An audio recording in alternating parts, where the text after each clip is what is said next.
नमस्कार मंडळी, लक्ष्मीच्या पावलांनी या मालिकेच्या आजच्या भागात आज आपण बघणार आहोत. अद्वैतने कलाला स्पष्टपणे सांगितलेलं असतं की देवी आईच्या उत्सवामध्ये कुठल्याही कार्यक्रमात आणि कुठल्याही गोष्टीला तू हात लावायचा नाहीस, कारण हे आमच्या घरचं कार्य आहे आणि आम्हाला जसं वाटतं ना तसं आम्ही हे करू. त्यामुळे कला आता अद्वैतच्या बोलण्याशी सहमत झालेली असते आणि देवी आईच्या उत्सवात कुठेही सहभागी व्हायचं नाही असं तिने ठरवलेलं असतं. परंतु आबांनी मात्र कलावर मोठी जबाबदारी सोपवलेली असते. आबांनी कलाला सांगितलेलं असतं की देवी आईचं दर्शन घेण्यासाठी जे भाविक आपल्या घरी येणार आहे त्यांच्यासाठी तुला नारळाच्या वड्या बनवायच्या आहे. आता ही गोष्ट अद्वैत समोरच झालेली असते आणि कला आबांना नाही म्हणू शकत नसते. त्यामुळे आबांना ती म्हटलेली असते की ठीक आहे, मी बनवते. अद्वैतचं कलाला म्हणणं असं असतं की तू आबांना नाही सुद्धा म्हणू शकत असती. तेव्हा कला म्हणते की मी आबांना नाही म्हणू शकत नाही. आता या गोष्टीवर तुझ्याकडे काही उपाय असेल तर कर. मला नारळाच्या वड्या नाही करायच्या आहे तर मी नाही करणार. मग तुला जर करायच्या असतील तर तुझं तू बघून घे. मग अद्वैत एक उपाय सुचवतो आणि सांगतो, तू माझी इन्स्ट्रक्टर असशील, म्हणजेच तू मला सांगशील की नारळाच्या वड्या कशा बनवायच्या आणि त्या पद्धतीने मी नारळाच्या वड्या बनवेल. कला आणि अद्वैत दोघंही आता किचनमध्ये असतात. त्यांच्या जोडीला आनंद आणि अंजू सुद्धा असतात. सगळी काही तयारी झालेली असते. अद्वैत कलाला विचारतो की आता पुढे काय करायचं. तेव्हा कला सांगते की पातेलं गरम कर पहिल्यांदा आणि पातेलं गॅसवर ठेव. अद्वैतने पातेलं आता गॅसवर ठेवलेलं असतं आणि कलाला तो सांगत असतो की बघ गरम झालंय की नाही. कला रागाने त्याच्याकडे बघत असते आणि मग त्यानंतर कला त्याला सांगते की आता यामध्ये साखर ओत. त्यानंतर कलाने सांगितल्याप्रमाणे अद्वैत आता त्या साखरेमध्ये पाणी ओततो, त्याचा पाक बनवून घेतो. त्यानंतर जे खवलेलं खोबरं असतं ते अद्वैत आता त्या पाकामध्ये टाकतो. त्यापासून ज्या काही वड्या बनणार असतात त्या थोड्याच बनणार असतात. त्यामुळे कला आनंददादांना विचारते की आनंददादा, अंजू जास्तीचं खोबरं खवते ना अजून. आनंददादा म्हणतात की हो, ते अजून जास्तीचं खोबरं खवताय. मग कला अद्वैतला सांगते की अद्वैत, तू जी ही प्रोसिजर करतो ना ही किमान तुला अजून 6 ते 7 वेळा करायची आहे. तेव्हा अद्वैत म्हणतो की काय 6 ते 7 वेळा आणि हे परत परत करायचंय कशाला. कला म्हणते की अरे अद्वैत, आपल्याला पूर्ण कोल्हापुराला नारळाच्या वड्या वाटायच्या आहे. असं म्हटल्यावर प्रसाद जास्तच करावा लागेल ना. एवढासा प्रसाद कोणाला पुरणार आहे. ॲटलिस्ट आपल्याला 6 ते 7 वेळा अजून करावा लागणार आहे. अद्वैतला खूप टेन्शन आलेलं असतं. कला म्हणते की काय अद्वैत, तुला जमणार आहे ना आणि येतंय ना तुझ्या लक्षामध्ये. तेव्हा अद्वैत आनंदला विचारतो की काय रे आनंद, येतंय ना तुझ्या लक्षामध्ये सगळं. आनंद म्हणतो की हो येतंय. त्यानंतर जे काही मिश्रण अद्वैतने बनवलेलं असतं आता ते मिश्रण तो हलवत असतो आणि त्यामध्ये वेलची पूड टाकतो. परंतु गॅस मात्र थोडा जास्त असतो. त्यामुळे कला अद्वैतला म्हणते की अरे अद्वैत, तो गॅस जरा कमी कर ना, म्हणजे मंद आचेवर करायच्या असतात या गोष्टी. गॅस थोडासा कमी कर, नाहीतर ते मिश्रण जळून जाईल. अद्वैत म्हणतो की कशाला, एवढ्या आचेवरच करायचं असतं आणि तसंही तुझ्यासारखं मला रेंगाळत बसायला नाही आवडत त्या छोट्याशा गॅसवर. असं जर केलं तर पटपट आणि फास्ट होईल काम. अद्वैत आता त्याचं काम करत असतो आणि ते मिश्रण हलवत असतो. आता ते मिश्रण हलवत असताना ते गरम गरम थोडंसं मिश्रण अद्वैतच्या हातावर पडतं आणि अद्वैत जोराने ओरडतो. कला त्याला विचारते की काय झालं, तुला चटका बसला ना, थांब. मग कला लगेचच जाते, नळाच्या पाण्याने तिचा पदर ओला करते आणि अद्वैतच्या हातावर जे मिश्रण असतं ते ती आता काढून टाकते आणि थंड पाण्याने अद्वैतचा हात शेकवत असते. त्यामुळे अद्वैतला जे भाजलेलं असतं ते अद्वैतचं थोडंसं बरं होतं आणि अद्वैत फुंकरही त्यावर मारत असतो आणि सोबत कला देखील त्याच्या हातावर फुंकर मारत असते आणि त्यावेळी कला आणि अद्वैत दोघंही एकमेकांकडे बघत असतात. त्यानंतर कला अद्वैतला विचारते की खूप जळतंय का.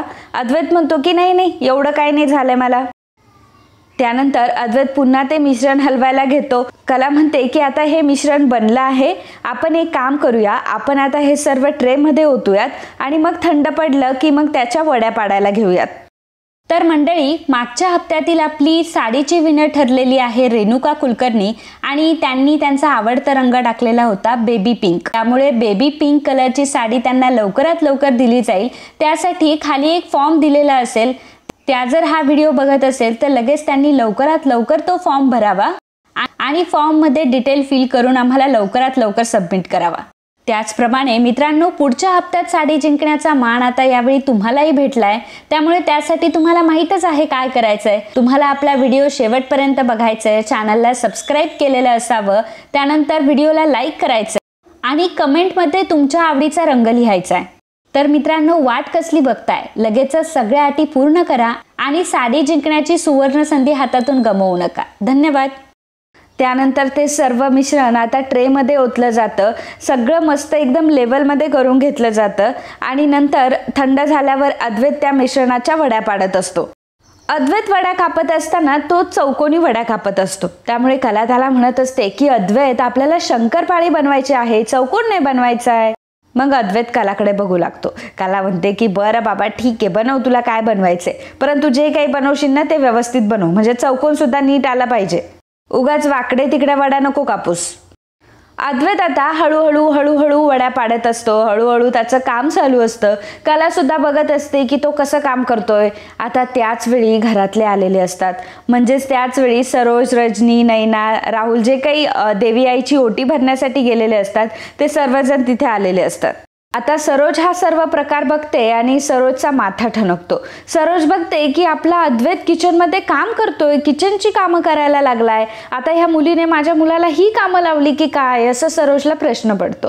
आणि मग सरोज खूप चिडते आणि कलाला म्हणते की काय ग मुली, तू माझ्या मुलाला ही कामं लावली आहेस. आणि अद्वैतला ती विचारते की काय रे, तू म्हटला होता ना तुला ऑफिसला जायचंय म्हणून, मग ऑफिसला जायचं सोडून हे कसले कामं करत बसलाय तू. सरोज कलाला विचारते की सांग ना, काय चाललंय हे सगळं, माझ्या मुलाला कामाला लावत होतीस का तू, की त्याला जाळ्यात ओढण्याचे नवे प्रयत्न करतेयस हे. कला सरोजला शांतपणे म्हणत असते की सरोज मॅडम, अहो तसं काहीच नाहीये, प्लीज तुम्ही माझं म्हणणं तरी ऐकून घ्या. सरोज तिच्यावर चिडते आणि म्हणते की एक मिनिट, तुझं म्हणणं ऐकून घ्यायला कोण आहेस तू. कला म्हणते की हे बघा सरोज मॅडम, मला आजोबांनी सांगितलं होतं की प्रसादासाठी नारळाच्या वड्या बनव म्हणून. सरोज म्हणते की नाही, हे सांगायची गरज नाहीये, हे मला माहिती आहे, आमच्या समोरच ही गोष्ट झाली आहे ना. रजनी, काय ग, आबांनी जर तुला एखादं किचन मधलं काम सांगितलं तर तू श्रीकांत भाऊजींना कामाला लावतेस का. आणि ही बघ महाराणी, हिने तर अद्वैतलाच कामाला लावलंय.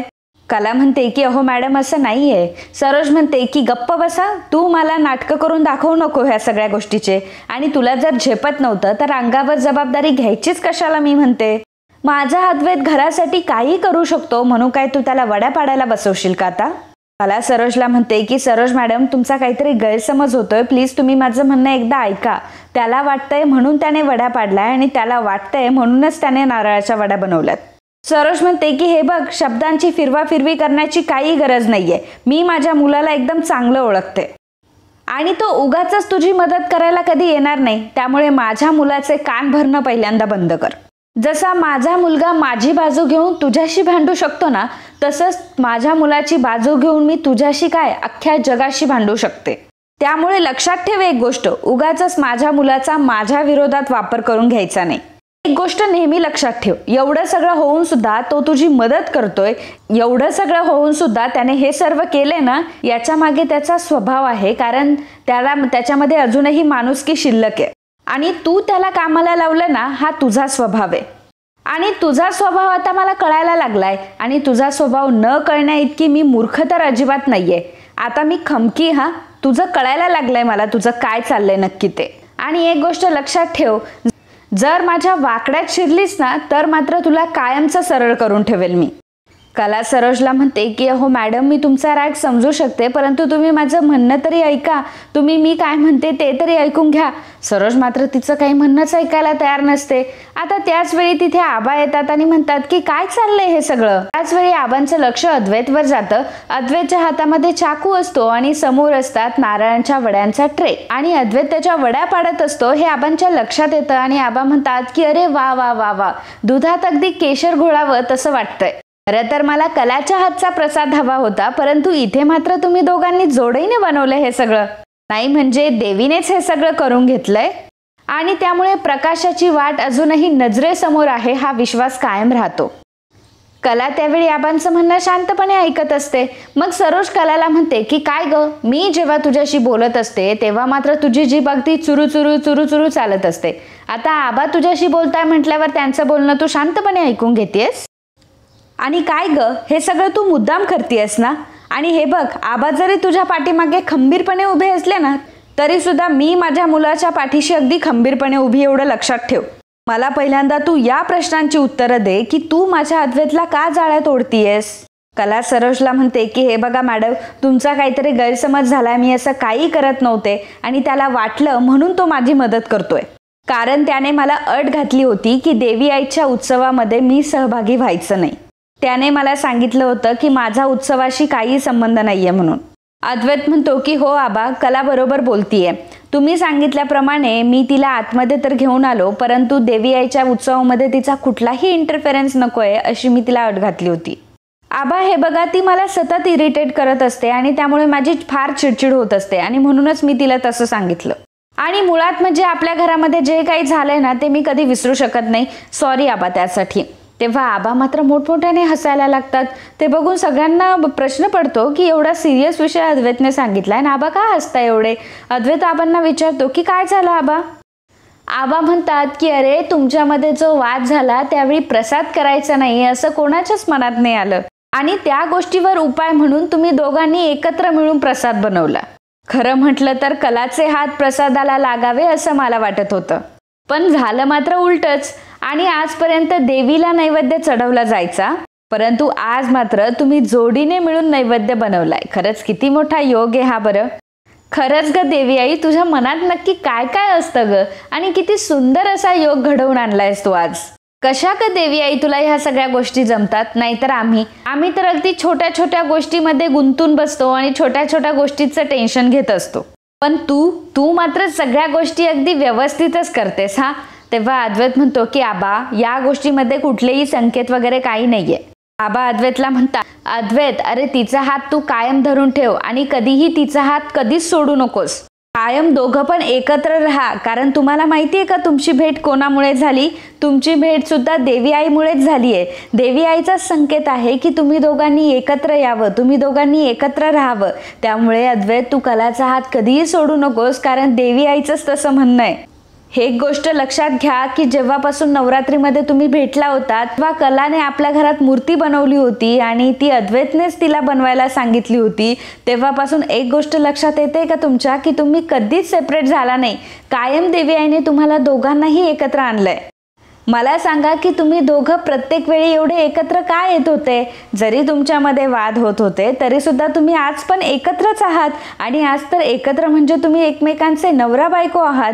मला सांगा की आज सुद्धा देवी आईने तुम्हाला दोघांना एकत्र प्रसाद बनवण्याची सुबुद्धी दिली.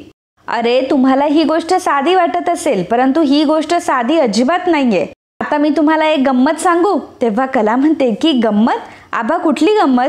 तेव्हा आबा म्हणतात की अरे, तुझी आजी आणि मी आम्ही दोघं एकत्र मिळून प्रसाद बनवायचो आणि मी जमेल तशी तिला कधी कधी स्वयंपाकात सुद्धा मदत करायचो. आता तिच्या शेवटच्या दिवसामध्ये तिचं असं म्हणणं होतं की आतापर्यंत आपण सगळ्या गोष्टी अगदी व्यवस्थित केल्या, परंतु आपल्या पुढची पिढी हे सगळं करेल का. तेव्हा मीच तिला म्हटलं होतं की अगं, जे काही देवीच्या मनात असेल त्या गोष्टी होतीलच की. आणि बघा बरं, देवी आईने आज शेवटी तो दिवस आणलाच आणि सगळं काही किती व्यवस्थित जुळून आणलं. कसं आहे ना, एकत्र येऊन स्वयंपाक केला, त्यानंतर नाती सांभाळली तर संसार कसा एकदम घट्ट होतो. एकमेकांबद्दल प्रेम वाढतं आणि एकमेकांची अजून जास्त सवय व्हायला लागते. आता माझंच घे ना, जेव्हापासून शारदा गेली तेव्हापासून उगाच माझ्या मनाला हुरहुर लागत होती, पण मी कसं बसं माझ्या स्वतःला सावरून घेत होतो. आबा हे सर्व बोलताना आबांच्या बोलण्यातला तो काफरा अद्वैतला समजत असतो आणि आबा इमोशनल झाले हेही अद्वैतला समजतं. त्यामुळे अद्वैत आबांना म्हणतो की आबा, स्वतःला सावरा. आबा म्हणतात की नाही मी ठीक आहे. अरे, आमचे तर दिवस निघून गेले रे, परंतु आता तुमचे दिवस आहेत. नेहमी असंच जवळ राहा, असंच जवळ या आणि इतके जवळ या ना की परत कधी सेपरेट होणारच नाही तुम्ही. बरं चला, हा प्रसाद तुम्ही दोघांनी एकत्र मिळून बनवलाय की नाही, मग अख्ख्या कोल्हापुराला सुद्धा तुम्हीच वाटा. निदान त्यामुळे सगळं कोल्हापूर तुम्हाला आशीर्वाद देईल आणि चांदेकरांसाठी ही गोष्ट तर चांगलीच आहे की. आता तुम्ही तयार व्हा आणि निघा लगेच प्रसाद वाटायला. तर कला आणि अद्वैत आबांपुढे काही बोलू शकत नसतात, त्यामुळे आबांना ते म्हणतात की ठीक आहे आबा, चालेल. परंतु सरोजला मात्र आबांचं हे बोलणं आणि हे म्हणणं अजिबात पटलेलं नसतं. त्यामुळे सरोज आता राग व्यक्त करत तिथून तावातावाने निघून जाते. सर्वजण आता तिथून निघून गेलेले असतात, परंतु अद्वैत आणि कलाला मात्र वेगळंच टेन्शन आलेलं असतं की जिथे आम्ही प्रसाद एकमेकांशी बोलून करू शकत नाही, तिथे आम्ही प्रसाद वाटायला सोबत कसं काय जाऊ शकतो. तर इकडे संगीताच्या घरी तिच्या दोन्हीही मैत्रिणी आलेल्या असतात आणि मग त्यांचा चहा पाणी सुरू असतो. तेव्हा संगीताची मैत्रीण संगीताला म्हणते की संगे, अगं तुला खरं सांगू का, अगं या सगळ्या गोष्टी ना फक्त कलामुळेच झाल्यात बघ. आपली कला म्हणजे एकदम गुणी आहे बरं का. तेवढ्यात दुसरी म्हणते की अगं माझी किती वर्षापासूनची इच्छा होती, तुला माहितीये का, की चांदेकरांच्या घरी दर्शनाला जायचं म्हणून. काय करणार, दरवर्षी तर ती पास सिस्टम होती त्यांची आणि आपल्यासारख्याला कोण पास देणार आणि आपण चांदेकरांच्या देवी आईचे दर्शन कसे काय घेणार. परंतु आता मात्र तो प्रश्नच मिटलाय. चांदेकरांच्या देवी आईचं दर्शन आपण घेऊ शकतो, त्यांच्या घरात जाऊ शकतो आणि या सगळ्या गोष्टी झाल्यात त्या फक्त कलामुळेच बरं का. संगीता म्हणते की हो, हे अगदी तुम्ही बरोबर बोलताय बरं का. तेव्हा संगीताची दुसरी मैत्रीण संगीताला म्हणते की अगं तुला मागच्या वर्षीचं आठवतंय का, म्हणजे बघ ना दिवस किती पटपट निघून जाताना. मागच्या वर्षी चांदेकरांच्या घरचे पास मिळवण्यासाठी तू किती धडपड केली होतीस आणि ज्या पोरीने तुला पास मिळवून दिले होते त्या पोरीने, त्या कलाने मात्र सगळ्याच कोल्हापूरकरांच्या दर्शनाचाच प्रश्न सोडवलाय आणि सर्वांसाठी चांदेकरांच्या देवीचं दर्शन खुलं केलं. त्याचवेळी अद्वैत आणि कला हे खरेंच्या घरी आलेले असतात. संगीता कलाबद्दलच बोलत असते, त्या बायका कलाबद्दलच बोलत असतात आणि त्याचवेळी अद्वैत आणि कला आतमध्ये येतात. कलाने अतिशय छान अशी साडी नेसलेली असते आणि कला खरंच खूप सुंदर दिसत असते. ते बघून संगीता म्हणते की अगं बाई कला, तू आलीस. कलाला समोर बघून संगीताला आणि तिच्या मैत्रिणींना खूप आनंद होतो. तर संगीता लगेचच बाबांना आवाज देते की अहो लवकर इकडे या, जावई बापू आणि कला आलेत. बाबा तिथे येतात. मग संगीता अद्वैत आणि कलाला म्हणते की बरं तुम्ही एक काम करा, तुम्ही बसा हा, तोपर्यंत मी तुमच्यासाठी चहा आणि कॉफी घेऊन येते. कला म्हणते की अगं आई नको ग, आता चहा आणि कॉफीसाठी अजिबात टाइम नाहीये, कारण आम्हाला खूप कामं आहेत. मी फक्त ह्या वड्या द्यायला आले होते ग. संगीता कलाला विचारते की वड्या, आणि कसल्या वड्या ग. कला म्हणते की अगं आई, हा देवी आईचा प्रसाद आहे, नारळाच्या वड्या बनवल्या आम्ही घरच्या घरी आणि आबांची अशी इच्छा होती की देवी आईचा प्रसाद घरीच बनवावा आणि देवी आईचा प्रसाद सर्व कोल्हापुरालाही नेऊन द्यावा. आता आबांची इच्छा होती की देवी आईचा प्रसाद कोल्हापुरातल्या प्रत्येक घरामध्ये पोहोचायला हवा आणि म्हणूनच ह्या वड्या केल्या. मग कला आता संगीता, बाबा आणि संगीताच्या मैत्रिणींना देखील तो प्रसाद देते. सर्वजण प्रसाद खात असतात. तेव्हा संगीताची मैत्रीण कलाला म्हणत असते की खरंच ग पोरी, तू खरंच खूप गुणी आहेस. बघ ना, म्हणजे तू त्या घरात काय गेलीस आणि तू घरात गेल्यावर आमचं भाग्य उजाळलंय. बघ, तू त्या घरात गेलीस आणि स्वतःच्या हाताने मूर्ती घडवलीस आणि आमचं काम मात्र तू खूप सोपं केलंस. बघ ना, जणू काही असं वाटतंय ना की आपल्या जवळच्या माणसाला, आपल्या जवळच्या व्यक्तीला आपण न कुठल्या लिमिट्समध्ये भेटू शकतो, न कुठल्या पासेसमुळे भेटू शकतो. आणि पोरी, तू ते देवी आईच्या दर्शनाचे पास काढून टाकले ना, ते मात्र बरं केलंस हा. खरं तर अशी सून अगदी सगळ्यांना मिळायला हवी, असं म्हणून त्या मावशी आता कलावरनं नजर ओवाळून टाकतात. कलाच्या तोंडावरनं ती हात फिरवत असते आणि कलावर खूप प्रेम करत असते. ते बघून कलाला खूप छान वाटत असतं आणि अद्वैतला असं वाटत असतं की हे सगळं काय प्रकार चाललाय. त्यानंतर ती मावशी आता अद्वैत जवळही येते आणि अद्वैतच्याही गालावरनं हात फिरवते आणि म्हणते की हो, मग आमचे जावई बापू सुद्धा काही कमी नाही आहेत. आणि मग अद्वैतची सुद्धा पप्पी घेऊन टाकते. तर अद्वैतला मात्र ते फार छी वाटत असतं. मावशी कलाला म्हणत असतात की कला, बाकी तुला सोन्यासारखा नवरा मिळालाय बरं का. त्यावेळी दुसऱ्या मावशी म्हणतात की हो, मग आपल्या हिऱ्यासारख्या मुलीला सोन्याचंच कुंदन हवं की नाही. नाही म्हणजे चांदेकर दागिना घडवतात, परंतु ह्या जोडीचा दागिना मात्र देवानेच घडवलाय. त्यानंतर संगीताच्या दोन्हीही मैत्रिणी आता निरोप घेऊन तिथून निघतात. अद्वैतला म्हणतात की अद्वैतराव, आम्हाला ठाऊक आहे की आबांना सगळ्या गोष्टी रीतिभातीप्रमाणेच आवडतात. आज दसरा आहे, म्हणजे लग्नानंतरचा तुमचा पहिलाच दसरा आहे. खरं तर आम्ही सोन्याचं पान घेऊन तुमच्या घरी यायला हवं होतं, पण आमची तेवढी ऐपत नाहीये. तरी सुद्धा आम्हाला जमल तसं आम्ही करू आणि जमल तसं आम्ही प्रयत्न तरी करू. आज सायंकाळी आम्ही तुमच्या घरी येऊ आणि आमच्या ऐपतीप्रमाणे आम्हाला जे काही जमेल ते आम्ही करू. प्रत्येक वेळी बाबा अगदी लाड प्यारमध्ये येऊन अद्वैतला बोलत असतात, म्हणजे अद्वैतला त्याचा मान देत असतात. परंतु यावेळी मात्र बाबा खूप स्पष्टपणे हे सगळं बोलत असतात. खरं तर बाबा हे अद्वैतवर थोडेसे रागवलेलेच असतात. त्यांना अजिबात पटलेलं नसतं की चांदेकरांच्या घरामध्ये माझ्या मुलीला कशी वागणूक दिली जाते, त्यानंतर तिला घराबाहेर काय काढलं जातं. त्यामुळे बाबा आणि संगीता दोघांचाही मूड जरा ऑफच असतो आणि नेहमीप्रमाणे अद्वैत आल्यावर जसं त्यांना वाटतं, जसं त्यांच्यामध्ये उत्साह येतो, येतो तसा उत्साह मात्र यावेळी अजिबात नसतो. बाबा खूप स्ट्रेट फॉरवर्ड अद्वैतशी बोलत असतात, कारण बाबांना माहीत असतं की त्या घरामध्ये आपली कला सुखी नाहीये आणि अद्वैतराव सुद्धा तिला सपोर्ट करत नाही. मग कला बाबांना म्हणते की बाबा तुम्ही काळजी करू नका, मी पैशांची काहीतरी व्यवस्था करते. मग अद्वैत कलाला म्हणतो की जरा 1 मिनिट थांबशील का तू, आणि मग तो बाबांशी बोलायला येतो. बाबांना तो म्हणतो की मिस्टर खरे, हे बघा तुम्हाला काही करायची गरज नाहीये आणि तुम्हाला हे सगळं कोणी करायला सुद्धा सांगितलेलं नाहीये. उगाचच तुम्ही काहीतरी रीतभात आहे आणि त्यामुळे तुम्ही स्वतःचं नुकसान करून घेऊ नका. आणि ऑलरेडी तुमच्या खांद्यावर परिस्थितीचं एवढं मोठं ओझं आहे, कर्जाचं एवढं मोठं ओझं आहे. अशा परिस्थितीमध्ये तुम्ही काय करणार आहात, आणि तसंही आबा या सगळ्या गोष्टी समजून घेतील, तुम्ही काळजी करू नका. बरं येतो मी, कारण मला बाकींच्या घरांमध्ये सुद्धा वड्या द्यायच्यात. त्यानंतर अद्वैत आणि कला दोघंही आता आईच्या आणि बाबाच्या पाया पडतात. संगीता आणि बाबा अद्वैत आणि कलाला आशीर्वाद देखील देतात, परंतु यावेळी बाबा मात्र थोडेसे नाराज दिसत असतात. त्यानंतर कला आणि अद्वैत दोघंही आता बाबांचा आणि संगीताचं निरोप घेऊन तिथून निघालेले असतात. जेव्हा तिथून निघत असतात तेव्हा कला आणि अद्वैत एकमेकांशी बोलत चाललेले असतात. अद्वैत कलाला म्हणतो की त्या आलेल्या बायका जरा तुझं जास्तच कौतुक करत होत्या नाही का. कला म्हणते की कौतुक जास्त होतं की कमी होतं हे मला कसं काय कळणार, आणि केलं असेल त्यांनी कौतुक, वाटलं असेल त्यांना माझ्याबद्दल काहीतरी चांगलं, त्यात तुझं काय पोट दुखतं एवढं. अद्वैत म्हणतो की नाही, म्हणजे कौतुकाचा जरा ओव्हरडोसच होत होता असं मला वाटत होतं. आणि तसंही एवढं कौतुक करण्यासारखं काय आहे तुझ्यामध्ये, एवढं कौतुक करण्यासारखं काही नाही तुझ्यामध्ये, तरी सुद्धा त्या बायका किती तुझं कौतुक करत होत्या. नाही म्हणजे त्यांनी माझं जर कौतुक केलं असतं तर एक वेळ मी समजू शकत होतो, कारण मी आहेच शेवटी कौतुक करण्यासारखा ना. मला म्हणते की अच्छा, मला सांग की तुझं का त्यांनी कौतुक करावं आणि तुझं का म्हणून त्यांनी कौतुक करायचं बरं. अद्वैत म्हणतो की हो, मग त्यांनी माझं का म्हणून कौतुक नाही करायचं, मी आहेच तेवढा हुशार, स्मार्ट, सगळ्या काही गोष्टी माझ्यामध्ये ऑलराऊंडर आहे अगदी मी, त्यामुळे माझं कौतुक तर कोणी पण करतच. त्याचवेळी बाबा तिथे येतात आणि अद्वैतला म्हणतात की अहो जावई बापू 1 मिनिट. बाबा अद्वैतला म्हणतात की अद्वैत मला तुमच्याशी जरा बोलायचं होतं. खरं तर बाबा थोडे डिस्टर्बच असतात, मी तुम्हाला बोलली की बाबांच्या चेहऱ्यावरनं ते तसं दिसतच असतं, त्यामुळे अद्वैतशी ते बोलायला येतात. अद्वैतला म्हणतात की अद्वैतराव मला तुमच्यासोबत थोडंसं बोलायचंय. तेव्हा अद्वैत म्हणतो की काय झालं, तुम्हाला कुठला प्रॉब्लेम आहे का, ती माणसं मागच्या वेळी आली होती ती पुन्हा तुम्हाला त्रास द्यायला लागली आहेत का.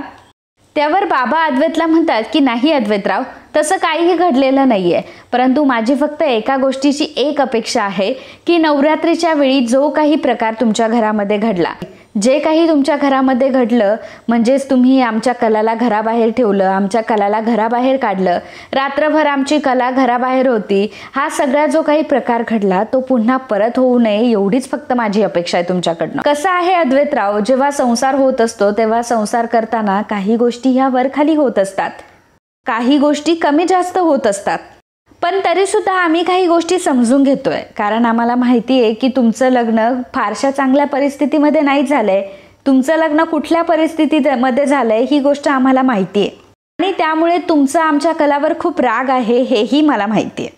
पण जावई बापू, एवढे दिवस तुम्ही माझ्या कलासोबत राहताय, तुम्हाला एक गोष्ट जाणवलीच असेल की माझी कला खरंच खूप चांगली आहे.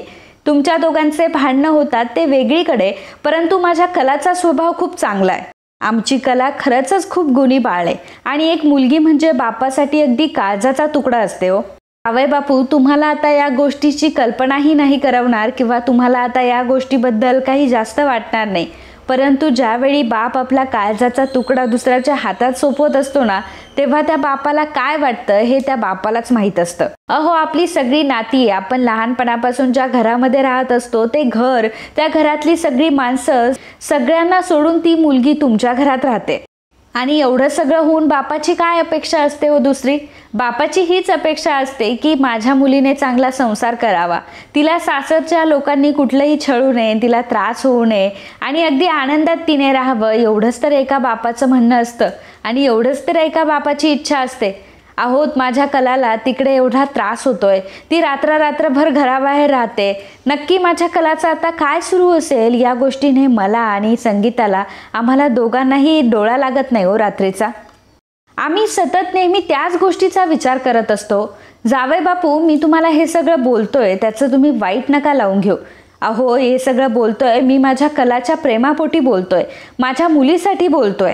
या सगळ्या गोष्टींमुळे तुम्हाला अपराधी वाटावं असं माझं म्हणणं अजिबात नाहीये. माझं फक्त एवढंच म्हणणं आहे हो, शेवटी एका बापाचं दुसरं तरी म्हणणं काय असणार आहे. मला फक्त एवढंच वाटतं की माझ्या कलाला तिच्या योग्यतेप्रमाणे तुमच्या घरामध्ये स्थान असावं आणि तिला तशी वागणूक दिली जावी. मला हे पण नाही म्हणायचं होत की तुम्ही तिला डोक्यावर धरून नाचा, तिला डोक्यावर ठेवा, परंतु तिला पायाखाली तरी तुडवू नका ना. बस माझं फक्त एवढंच म्हणणं आहे. माझी तुम्हाला फक्त एवढीच विनंती आहे. असं म्हणत बाबा आता अद्वैत समोर हात जोडत असतात आणि अद्वैतला विनंती करत असतात. त्यावेळी अद्वैत मात्र हाताची घडी घालून उभा असतो आणि हे सगळं बघत असतो. कलाला मात्र फार वाईट वाटत असतं की आपल्या बाबांचं आपल्यावर किती प्रेम आहे आणि फक्त आपल्यासाठी बाबा अगदी अद्वैत समोर हात जोडताय. अद्वैत त्यांच्यापेक्षा एवढा लहान असून सुद्धा बाबा त्याच्यासमोर हात जोडताय, त्याला विनंती करताय आणि तेही कोणासाठी, फक्त माझ्यासाठी. कलाला फार वाईट वाटतं. कला लगेचच बाबांना मिठी मारते आणि बाबांना ती म्हणत असते की अहो बाबा, तुम्ही अशी विनंती का म्हणून करता हो? हे बघा, मी तुमची मुलगी आहे ना, मग काळजी कशाला करताय? मग तुम्ही कशाला काळजी करताय? माझ्यामध्ये खूप हिंमत आहे. हे बघा, तिथे मोठ्यांसमोर वागायला मी अजिबात नाही म्हणणार नाही. पण बाबा तुम्ही अहो माझी एवढी काळजी करू नका. इतक्या सहजासहजी मी मोडूनही पडणार नाही. पण तुम्ही असं कोणासमोर हात पसरून मला दुबळं करू नका हो. मी सगळ्या गोष्टी सहन करेल, परंतु तुम्हाला असं हात पसरलेलं नाही बघू शकत. तुम्ही माझी अजिबात काळजी करू नका. मी आहे ना, मी खमकी आहे. मी माझं स्वतःचं संरक्षण करू शकते. परंतु उगाचच माझ्या काळजीमध्ये तुम्ही स्वतःचं नुकसान करून घेऊ नका. आता मी येते, तुम्ही आता काहीच बोलू नका. मग येऊ का मी? तेव्हा बाबा म्हणतात की हो ये. मग बाबा आता घरामध्ये निघून जातात. कला आणि अद्वैत दोघंही गाडीकडे येत असतात. बाबा जे काही अद्वैत सोबत बोललेले असतात त्या गोष्टीचं कलाला फार वाईट वाटलेलं असतं आणि कला रडत असते. अद्वैतही मनात विचार करत असतो, कारण बाबांचं बोलणं अद्वैतला सुद्धा मनाला लागलेलं असतं आणि तो विचार करत असतो. तो मनातल्या मनात म्हणत असतो की खरेचे बाबा किती आत्मीयतेने ह्या सगळ्या गोष्टी बोलत होते, किती मनापासून हे सगळं बोलत होते. खरंच त्यांची यामध्ये काय चूक आहे आणि किती आत्मीयतेने हे सगळं बोलत होते. मुलीच्या प्रेमापोटीच बोलत होते ना शेवटी. आता अद्वैतच्या मनात हे सगळं चांगलं चालू असतं आणि कुठेतरी आता कलाच्या घरच्यांच्याबद्दल त्याला सहानुभूती निर्माण झालेली असते. त्याच वेळी कला अद्वैतला म्हणते की अरे चांदेकर, तिथं काय उभा आहे, चल ना लवकर. आता कला असं बोलल्यामुळे अद्वैतला पुन्हा राग येतो आणि तो म्हणतो की झालं, कुठेतरी माझ्या मनात हिच्या घरच्यांबद्दल सहानुभूती आली होती. त्याच वेळी जर मी हिला बघितलं ना तर मग मात्र माझी सगळी सहानुभूती संपते. परंतु शेवटी काही झालं तरी मला काही गोष्टी विसरता येत नाही ना. मला जरी यांच्याबद्दल सहानुभूती वाटत असली तरी सुद्धा मला हे विसरून चालणार नाही ना की शेवटी हे या खरेचे बाबा आहेत म्हणून. नाही, मला अशी सहानुभूती दाखवून अजिबात चालणार नाही. अद्वैत या गोष्टीचा विचार करत असतो. आणि मित्रांनो, आजचा हा भाग इथेच संपतो. पुढील भागात आपल्याला बघायला मिळणार आहे दसरा असतो. त्यामुळे चांदेकरांच्या घरची परंपरा असते की चांदेकरांच्या घरामध्ये जो काही नवरा असतो तो त्याच्या बायकोला सोन्याचं आपट्याचं पान देत असतो.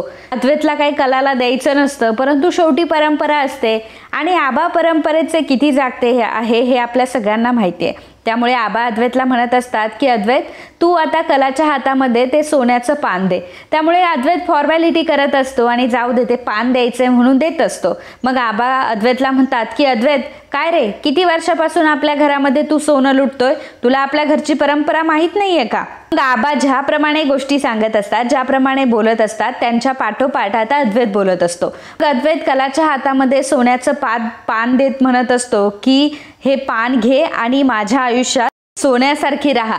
मग कला सुद्धा अद्वैतला पुन्हा पान देते आणि अद्वैतला म्हणते की हे सोन्याचं पान तूही घे आणि तूही सोन्यासारखाच राहा. त्यानंतर कलाला अद्वैतचा आशीर्वाद घ्यायचा असतो, म्हणजे अद्वैतच्या पाया पडायचं असतं नवरा म्हणून. तर कला सुद्धा काही कमी नसते. जेव्हा अद्वैतच्या पाया पडायला ती खाली वागते तेव्हा अद्वैतच्या पाया तर पडते आणि तेव्हा त्याच वेळी अद्वैतच्या पायाला जोराचा चिमटा घेते. आता त्यावेळी अद्वैत ओरडतो, परंतु अद्वैत काही बोलू शकत नसतो ना, ह्या कलाने माझ्या पायाला चिमटा घेतला म्हणून. त्यामुळे तो मोठ्याने बोलतो की आयुष्मान भव. त्याला काय झालेलं असतं हे अद्वैतलाच माहीत असतं, परंतु काही बोलत नसतो. आणि कलासुद्धा त्याच्याकडे बघून हसत असते. आता हा सगळा प्रकार बघितलेला असतो सरोजने, त्यामुळे सरोजला मात्र खूप राग आलेला असतो आणि सरोजला कळतं की अरे ही मुलगी किती नाटकी आहे, म्हणजे काय काय करू शकते ही मुलगी, हिने माझ्या मुलाला आता चिमटी काढली, म्हणजे ही मुलगी काही करू शकते आणि माझ्या मुलाला किती छळते. पुन्हा एकदा सरोजचा तोच ड्रामा सुरू होतो. तर मित्रांनो, आजचा हा भाग तुम्हाला कसा वाटला आम्हाला नक्की कळवा. And if you like my video please do subscribe, share and comment. Thank you.